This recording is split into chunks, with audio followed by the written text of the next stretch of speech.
Атамбаевтың бірінші қара сөзі. Бұл жасқа келгенше жақсы өткізіпті, жаман өткізіпті. Әйтеуір бір талай өмірімізді өткіздік. Алыстық, жұлыстық, айтыстық, тартыстық. Әурешілікті көре-көре келдік енді. Жер ортасы жасқа келдік. Қажыдық, жалықтық. Қылып жүрген ісіміздің байлаусызын көрдік. Бәрі де қошылық екенін білдік. Ал енді қалған өмірімізді не қылып, қайтып өткіземіз? Соны таба алмай өзімде қайран. Ел бағу? Жоқ, елге бағу жоқ. Бағусыз дертке ұшырайын деген кісі бақпаса, не албыртқан, көңілі басылмаған жастар бағамын демесе, бізді Құдай сақтасын. Мал бағу? Жоқ, баға алмаймын. Балалар өздеріне керегенше өздері бағар.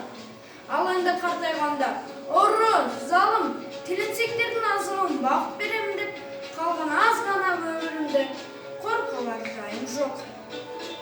Ғылым бағу? Ғылым бағарға да ғылым сөзін сөйлер адам жоқ. Білгеніңді кімге үйретерсің, білмегеніңді кімнен сұрарсың? Елсіз күнсізде кездемені жайып салып қолына кезін алып отырғанның не пайдасы бар? Мұндасып шер тарқатса кісі болмаған соң ғылым өзі бір тез қартайтатұғын күйік. Софылық қылып дін бағу? Жоқ, ол да болмайды.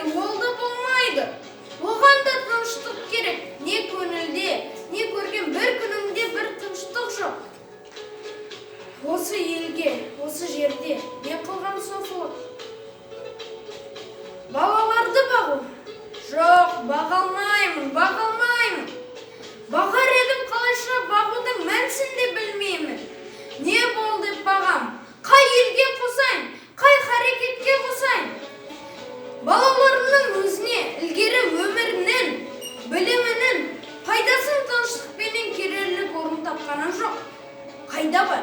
Не қылдерімді біле алмай отырмын.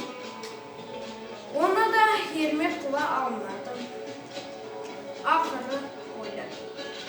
Осы ойыма келген нәрселерді ақ қағазға жаза берейін.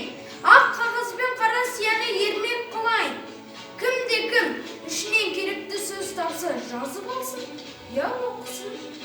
Керегі жоқ десе, өз сөзім өзімдікі дедім де, ақыры осыған байладым. Енді мұнан